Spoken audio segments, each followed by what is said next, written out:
Hello everyone, कैसे हैं आप? आई होप आप अच्छे होंगे। मेरे बच्चे, अभी हम आपकी एनसीईआरटी से चैप्टर नंबर 2 कर रहे हैं, दैट इज़ पॉलिनोमियल। बहुत इजी चैप्टर है मेरे बच्चे। तो आज इस चैप्टर का लेक्चर नंबर 4 है। अब प्रीवियस लेक्चर में हमने क्या क्या कवर कर लिया वो मैं आपको बता देता हूँ मेरे बच्चे। लेक्चर नंबर 1 में हमने सीखा व्हाट इज़ पॉलिनोमियल। कई बार स्टूडेंट्स को पता ही नहीं होता पॉलिनोमियल बेसिकली होता क्या है, उसमें किस चीज़ का ध्यान रखना है ये आइडेंटिफाई करने के लिए कि कोई अलजेब्रिक एक्सप्रेशन पॉलिनोमियल है या नहीं। तो लेक्चर 1 एकदम डिटेल में मैंने पढ़ा रखा है, उसमें आप देखें हर एक टर्म को माइन्यूटली वहाँ पे डिस्कस किया गया। व्हाट इज़ पॉलिनोमियल, टर्म्स क्या हैं, कोफिशिएंट्स क्या होते हैं, टाइप्स ऑफ पॉलिनोमियल डिग्री पे और नंबर ऑफ टर्म्स पे डिपेंड करती हैं, वो सब टाइप्स हम डिस्कस कर चुके हैं। एंड एक्सरसाइज 2.1 एकदम कंप्लीट है फ्रॉम योर एनसीईआरटी। ये था हमारा लेक्चर नंबर 1। तो आई होप आपने वो देखा होगा, अगर नहीं देखा तो देखो और प्रॉपर नोट्स बनाओ। मिड टर्म एग्जाम आपके बहुत नज़दीक आ गए हैं और polynomial chapter, lines and angle and triangle, ये 3 चैप्टर्स हैं जिनका वेटेज बहुत ज़्यादा रहेगा आपके मिड टर्म एग्जाम में। तो मेरा अभी फोकस आपके मिड टर्म एग्जाम पे है, आपका भी उसी पे होना चाहिए ताकि मैथ्स में आप बहुत अच्छा परफॉर्म कर पाओ। लेक्चर नंबर 2 जिसमें हमने सीखा what is value of a polynomial और उसको कैसे हम फाइंड करते हैं, then zeros of the polynomial, and then exercise 2.2 from your NCERT. और यहाँ मैं अगर एनसीईआरटी की बात करूँ तो अभी जो न्यू सेशन की एनसीईआरटी है जिसमें डिलीट वाला सिलेबस नहीं है, मैं उसके अकॉर्डिंग यहाँ पर आपको पढ़ा रहा हूँ। यानी सेशन 2023-24 का सिलेबस आपको पढ़ाया जा रहा है। अगर पॉलिनोमियल की एनसीईआरटी की बात करें, प्रीवियस जो एनसीईआरटी थी उसमें 5 एक्सरसाइज थी, लेकिन अभी जो एनसीईआरटी उसमें 4 एक्सरसाइज है। तो अगर मैं एक्सरसाइज 2.2 की बात कर रहा हूं तो समझो मैं न्यू एनसीईआरटी के अकॉर्डिंग यहां पर एनसीईआरटी एक्सरसाइज 2.2 की बात कर रहा हूं, ठीक है। तो ये था हमारा लेक्चर नंबर 2 जिसमें हमने कुछ क्वेश्चंस डिस्कस किए, फैक्टरेशन के बारे में बात की, मिडिल टर्म कैसे स्प्लिट होती है, फैक्टरेशन क्यूबिक पॉलिनोमियल की कैसे की जाती है, ये सब आपसे डिस्कस हो चुका है। कुछ इंपॉर्टेंट पॉइंट्स भी मैंने यहाँ पे डिस्कशन किया। कई बार बच्चों को पता ही नहीं होता कांस्टेंट पॉलिनोमियल क्या होता है, जीरो पॉलिनोमियल क्या होता है, ये सारी चीज़ें मैं यहाँ पे आपसे डिस्कस कर चुका हूँ लेक्चर नंबर 2 में। जो हमारा लेक्चर नंबर 3 था वो था totally based on exercise 2.3, and this exercise is very important. खासकर इसका question number 3, question number 4 and question number 5। Question number 3 में आप के का वैल्यू ढूंढ रहे होते हो और एक फैक्टर दिया होता है आप किसी पॉलिनोमियल का, तो ये क्वेश्चन नंबर 3 बहुत ज़्यादा इंपॉर्टेंट है। क्वेश्चन नंबर 4 में आप क्वाड्रेटिक पॉलिनोमियल के जीरोस ढूंढ रहे होते हो, उसके फैक्टर्स बना रहे होते हो। तो क्वेश्चन नंबर 4 को कैसे मैनेज करना है, कहाँ से मैनेज करना है, सब लेक्चर नंबर 3 में आपसे डिस्कस किया गया है। क्वेश्चन नंबर जो 5 एक्सरसाइज 2.3 का, this is according to new NCERT. मैं बार बार बता रहा हूँ क्योंकि जो पुरानी वाली एनसीईआरटी है उसमें एक्सरसाइज 2.3 कोई और है, वो डिलीट हो चुकी है। तो अभी न्यू एनसीईआरटी जो एक्सरसाइज 2.3 है, मैं उन क्वेश्चंस की बात कर रहा हूँ कि third, fourth and fifth they are very important question. Question number 5 है, ये है क्यूबिक पॉलिनोमियल की फैक्टराइजेशन। तो वो भी मैंने आपको बताया उस लेक्चर में, लेक्चर नंबर 3 में, कहाँ से करनी है, कैसे करनी है। क्यूबिक पॉलिनोमियल की फैक्टरेशन के बहुत सारे क्वेश्चंस आपको कहाँ मिलेंगे। सो प्लीज़ लेक्चर नंबर 3 को ज़रूर देखिएगा, क्योंकि लेक्चर नंबर 3 में जो डिस्कस किया गया है वहाँ पूरी, मतलब उस लेक्चर में से कोई ना कोई क्वेश्चन आपको मिल जाएगा आपके मिड टर्म एग्जाम में, ठीक है। तो lecture number 3 is very important. तो आज है हमारा lecture number 4 of this chapter, chapter number 2, that is polynomial. बहुत ईजी चैप्टर है। आज के लेक्चर में हम क्या डिस्कस करेंगे? आज के लेक्चर में हम 4 आइडेंटिटीज जो आपको यहां भी दिख रही हैं, इनके प्रूफ करेंगे। पहले ये आइडेंटिटीज कैसे बनती हैं और इन पे बेस्ड फर्स्ट 3 क्वेश्चन है आपकी एनसीईआरटी में। यानी जो नेक्स्ट एक्सरसाइज, लास्ट एक्सरसाइज है according to the new NCERT, last exercise आपकी 2.4। तो आज के लेक्चर में इन 4 आइडेंटिटीज को सीखने के बाद, लर्न करने के बाद, हम क्वेश्चन नंबर 1, 2 एंड 3 को कर पाएंगे। और ये तीनों क्वेश्चन मैं आपको आज करवाने वाला हूं आपकी एनसीईआरटी से, ठीक है। तो पहले इन तीनों आइडेंटिटीज का प्रूफ देख लेते हैं और कोशिश करो इनको याद करने की। और ये कोई इतनी हैवी आइडेंटिटीज नहीं है, ये ऑलरेडी आप 7th में, 8th में पढ़ चुके हो, ठीक है। जैसे फर्स्ट आपका लिखा है एक्स प्लस वाई का whole square, it is x square plus 2xy plus y square. यानी ए प्लस बी का होल स्क्वायर आपको पूछे तो ए स्क्वायर बी स्क्वायर 2ab ऐसा आप बोलते हो जल्दी से, बस वही वो आइडेंटिटी है। तो यहां पर पहले इसका मैं आपको प्रूफ बता दूं जो कर लेना चाहिए। इसमें आप फैक्टर्स की मल्टीप्लिकेशन भी सीख लेते हो। तो देखिए यहाँ पर इसका जो लेफ्ट हैंड साइड है, this is x plus y whole square. तो ये एक्स प्लस वाई का होल स्क्वायर इस फॉर्म में कैसे कन्वर्ट हो जाता है, बस वही करके मैं आपको बता रहा हूँ, वही इस आइडेंटिटी का प्रूफ होगा। मेरे बच्चे एक्स प्लस वाई का होल स्क्वायर जो लिखा हुआ है, आप इसको 2 बार मल्टीप्लाई में लिख सकते हो, बिकॉज यू नो अगर आप किसी नंबर का स्क्वायर लिखते हो लाइक 3 स्क्वायर, तो इसका मतलब होता है 3 इंटू 3। ऐसे यहाँ पर एक्स प्लस वाई का होल स्क्वायर है, यानी ये फैक्टर 2 बार आपस में मल्टीप्लाई हो रहा है, तो मैंने लिख लिया। अब इनको मल्टीप्लाई कर देंगे। एक्स को पहले मल्टीप्लाई करेंगे एक्स प्लस वाई से, फिर वाई को मल्टीप्लाई करेंगे एक्स प्लस वाई से, एंड देन एक्स को अंदर ब्रैकेट में मल्टीप्लाई करें, it is x square x y. फिर इस वाई को अंदर मल्टीप्लाई करें, it is y x plus y square. अब एक्स स्क्वायर और वाई स्क्वायर, स्क्वायर वाली टर्म पहले लिख लेता हूँ, और ये एक्स वाई ये दोनों सेम है, ये डबल हो जाएगा 2 time x y. Hands proof. इतनी आसानी से आप आइडेंटिटी का प्रूफ भी कर सकते हैं। हो सकता है ये 2 मार्क्स में आपको पूछी जाए, तो अगर 2xy सेंटर में रखना है तो सेंटर में भी आप रख सकते हैं, ठीक है। X square plus 2xy plus y square, that's all. इतना इजी है इस आइडेंटिटी का प्रूफ। इसी तरह से जो आपकी नेक्स्ट आइडेंटिटी है वो माइनस वाली है, सेम पैटर्न से आप इसका प्रूफ बना सकते हैं। x माइनस वाई माइनस है होल स्क्वायर, तो इसको भी 2 बार लिखें, x माइनस वाई, फिर मल्टीप्लाई करें, x को बल्कि मल्टीप्लाई करना है x माइनस वाई से, फिर माइनस वाई को मल्टीप्लाई करना है x माइनस वाई से। x को अंदर मल्टीप्लाई कर दो, it is x square minus x y, फिर y को मल्टीप्लाई कर दो, ये माइनस माइनस प्लस हो जाएगा, ध्यान रखें। फिर आ गया x square plus y square, ये दोनों टर्म सेम है, दोनों माइनस की हैं, 2 टाइम हो जाएगा एक्स वाई। तो आप लिख सकते हैं एक्स स्क्वायर 2xy सेंटर में रख सकते हैं, वाई स्क्वायर लास्ट में। Hands proved, very easy. इसी पे छोटे मोटे क्वेश्चंस आपको एक्सरसाइज में दे दिए गए हैं, बस वो हम अभी करने वाले हैं। आइडेंटिटी नंबर 3, ए स्क्वायर माइनस बी स्क्वायर। ये देखो ये आइडेंटिटीज एक्स में लिखी हुई हैं, तो उसमें घबराने वाली बात नहीं है। ए बी में भी आप इसमें समझ सकते हैं, ए बी में भी आपने किया हुआ। तो क्या होता है ए स्क्वायर माइनस बी स्क्वायर, ए प्लस बी इंटू ए माइनस बी। अब ये फैक्टर कैसे बन जाते हैं उसको आप देखें। इसमें आपने राइट हैंड साइड लेना है बेटा, मल्टीप्लिकेशन जहाँ पर हो वो वाला पार्ट लेना। तो x plus y x minus y दोनों फैक्टर हमने मल्टीप्लाई में रखे हैं यहाँ पे राइट साइड में, बस आप इनको आपस में मल्टीप्लाई कर दीजिए। आइडेंटिटी का प्रूफ आप अपने आप दिखेगा आपको। एक्स को अंदर मल्टीप्लाई करें, एक्स स्क्वायर एक्स वाई, फिर y x minus Y square, ये दोनों सेम है, ये कैंसिल हो जाएंगे बिकॉज अपोजिट साइड है इनका। तो पीछे आपके पास बच रहा है x square minus Y square, तो आगे लेफ्ट हैंड साइड। इतना इजी, इतना इजी। चलिए next, fourth and the last identity. इसमें क्या खास बात है, यहाँ पे आपके पास फर्स्ट जो टर्म है इस फैक्टर्स की, जैसे x प्लस ए की फर्स्ट टर्म x और x प्लस बी की फर्स्ट टर्म x, यानी फर्स्ट टर्म सेम है और सेकंड टर्म डिफरेंट है।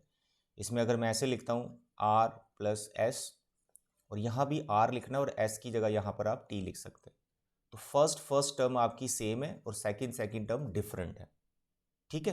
तो उस पर हमारी एक आइडेंटिटी है, इसको भी मल्टीप्लाई करो आप, अपने आप रिजल्ट बन जाएगा जो आपको याद करना होता है, ठीक है।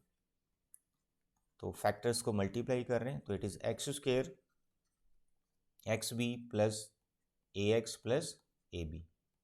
तो एक्स स्क्वायर वाली टर्म सबसे पहले, सेकंड टर्म और थर्ड टर्म को ध्यान से देखें तो इसमें कुछ क्या आपको कॉमन नज़र आ रहा है, तो आप देखें सर एक्स कॉमन नज़र आ रहा है, तो आप एक्स कॉमन ले लें, पीछे आपके पास बचेगा ए प्लस बी, ठीक है, और यहाँ पे ए बी। बस यही आपकी आइडेंटिटी है, दैट्स ऑल। जब फर्स्ट टर्म सेम होगी ना और सेकंड टर्म डिफरेंट होगी, तो आपका आइडेंटिटी कैसे याद करना है, फर्स्ट टर्म का स्क्वायर करना है, फिर फर्स्ट टर्म लिखना है, जो दोनों टर्म्स डिफरेंट है उनका सम और उनका प्रोडक्ट, ऐसे आप याद कर सकते हैं, ठीक है। तो ये थी आपकी 4 आइडेंटिटीज़। इस पे जो आपके पास क्वेश्चंस हैं एक्सरसाइज 2.4 में, लास्ट एक्सरसाइज एनसीईआरटी की, न्यू एनसीईआरटी। तो फर्स्ट जो 3 क्वेश्चंस हैं इन्हीं 4 आइडेंटिटीज़ पे डिपेंड करते हैं। तो अभी हम आपको आपके एनसीईआरटी में ले जाएंगे और देखें यहाँ पर exercise 2.4, this is the last exercise of your chapter number 2, that is polynomial. तो देखिए यहाँ पे फर्स्ट क्वेश्चन में क्या पूछा गया आपको, कह रहे use suitable identities to find the following products. देखो ऐसे नॉर्मली आप ब्रैकेट्स को तो ओपन कर सकते हो, लेकिन उसने यहाँ पे स्पेशल मेंशन कर दिया कि आपको कोई ना कोई आइडेंटिटी यूज करनी है, उसी से प्रोडक्ट को ओपन करना है। ऐसे ही प्रोडक्ट को ओपन मत कर देना जो आप कर सकते हो, लेकिन आपको ऐसा नहीं करना, आपको आइडेंटिटी यूज करनी है। तो देखिए यहाँ पर जो फर्स्ट क्वेश्चन है हमारा x प्लस 4 x प्लस 10, मैं लिखता हूँ यहाँ पर first part, x plus 4 and x plus 10, this your first question. तो जैसे आपने यहाँ पे देखा तो आपको अभी जो आइडेंटिटीज मैंने करवाई आपको वो याद रखनी है। याद जैसे इसमें देखें यार ये कौन सी आइडेंटिटी है, सोचना तो पड़ेगा ही। तो इसलिए जो आइडेंटिटीज हैं 4 अपने नोटबुक पे उनको लिस्ट बनाओ और कोशिश करो उनको याद करने की। तो देखें यहाँ पर इसको अगर हम ध्यान से देखें तो फर्स्ट टर्म इसकी सेम है और सेकंड टर्म इसकी डिफरेंट है। तो जो फोर्थ आइडेंटिटी आपने प्रूव किया उसी से ये क्वेश्चन बन जाएगा। तो आपने डायरेक्ट रिजल्ट लिखना है, फैक्टर्स को मल्टीप्लाई मत करना जैसे मैंने प्रूफ करवाया वैसा नहीं करना। वो तो आइडेंटिटी कैसे बनती है वो मैं आपको समझा रहा हूँ। यहाँ पे आपको इसको प्रोडक्ट को लिखना है अकॉर्डिंग टू द आइडेंटिटी। तो यहाँ पे क्या था, जो सेम टर्म है उसका स्क्वायर, फिर जो सेम टर्म है उसको लिखो, फिर दोनों का सम लिखो, दोनों का सम लिखो जो डिफरेंट टर्म्स हैं, और दोनों का प्रोडक्ट लिखो जो डिफरेंट टर्म्स हैं। ये वाला आइडेंटिटी। और एग्जाम में जो भी आप आइडेंटिटी यहाँ पे यूज कर रहे हैं, एग्जाम में वो आइडेंटिटी आपको एज ए रीजन लिखना है। तो यहाँ पर एज ए रीजन क्या आएगा कि सर मैं x प्लस ए और x प्लस बी वाली आइडेंटिटी को यूज कर रहा हूँ। तो मेरे बच्चे यहाँ पे आपके पास आ जाएगा एक्स स्क्वायर प्लस एक्स, दोनों का सम और दोनों का प्रोडक्ट। सम प्रोडक्ट किसका लेना है, जो डिफरेंट टर्म्स होंगी। बाकी एक्स स्क्वायर और एक्स एक बार आपको लिखना है, दैट्स ऑल। देखो कितनी आसानी से याद भी करवा दिया आपको। तो मेरे बच्चे अब यहाँ पे थोड़ा सा सिंप्लीफिकेशन करना है। 4 और 10 जैसे 14 होता है तो वो लिखना है ऑफकोर्स।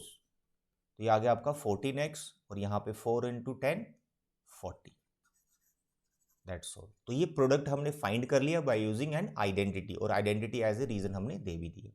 इतने इजी क्वेश्चन है फर्स्ट 3। तो मेरे बच्चे जैसे आपने ये फर्स्ट पार्ट किया है, बिल्कुल सिमिलर आपका सेकेंड और थर्ड पार्ट जो इसी आइडेंटिटी से रिलेटेड है। तो इसमें से मैं आपको थर्ड पार्ट अभी करवा देता हूँ, ठीक है। तो देखें यहाँ पे 3x plus 4 and 3x minus 5, ये आपका क्वेश्चन।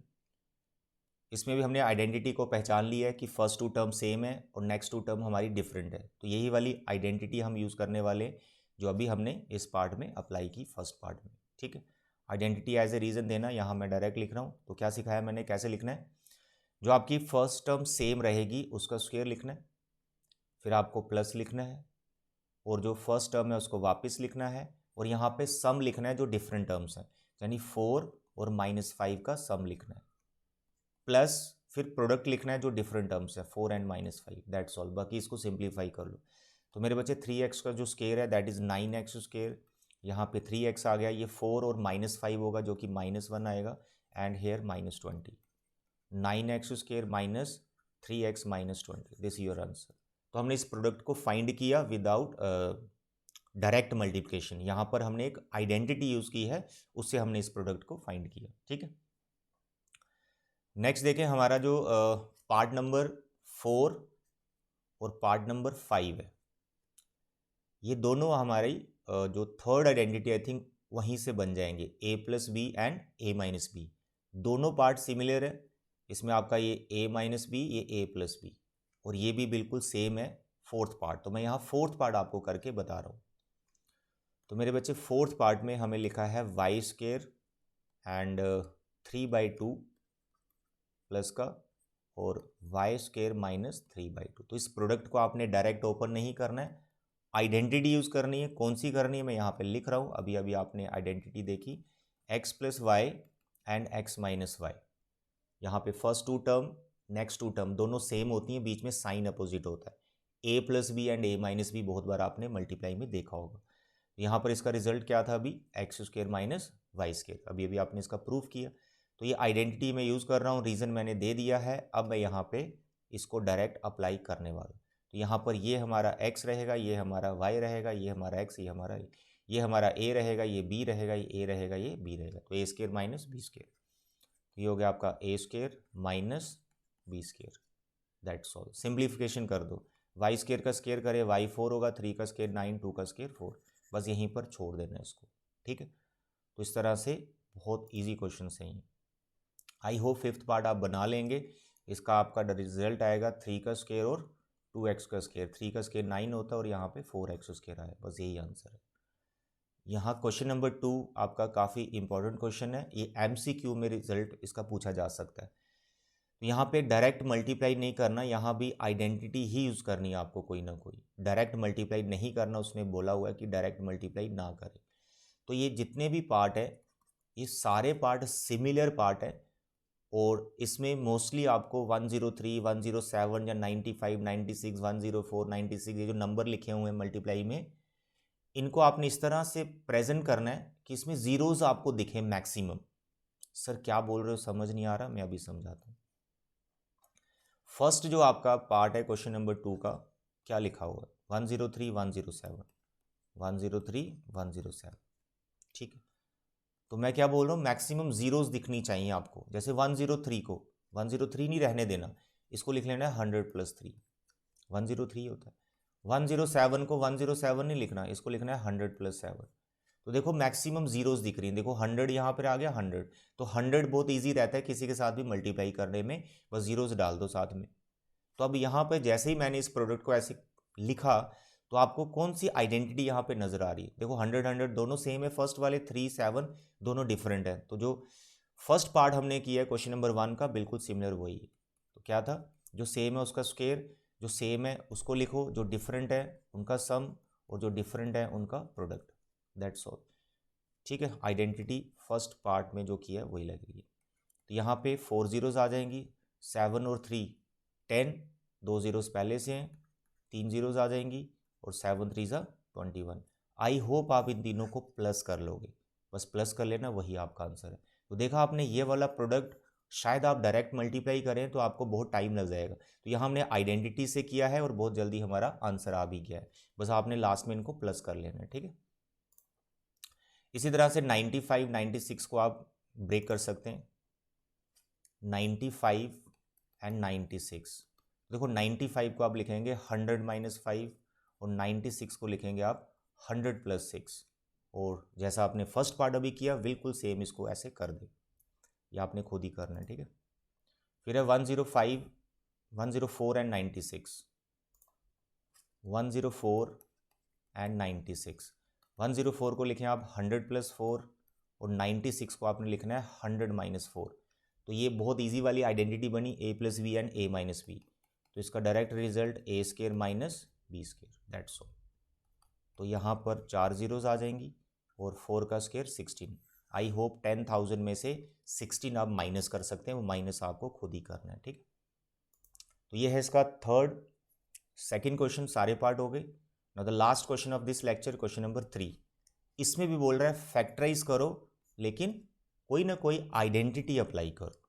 तो मैं यहाँ पे इसको अभी कर देता हूँ 9x² 6xy y²। तो आपकी फेवरेट जो आइडेंटिटी रहती है a + b का होल स्क्वायर उसी से बन जाएगा।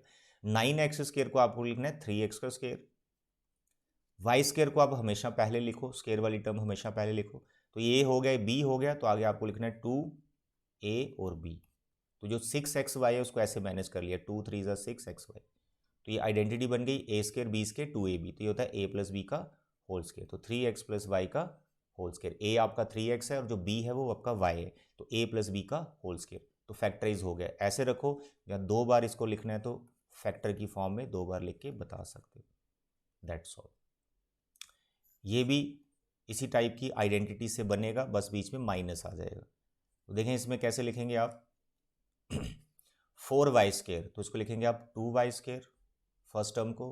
फिर आपने 1 को लिखना है, 1 का स्क्वायर इज 1, तो 1 को ऐसे मैनेज किया, और यहाँ पर आपको लिखना है -2 टाइम 2y × 1 है, ये -4y है, यानी इस टर्म को हमने एडजस्ट कर लिया।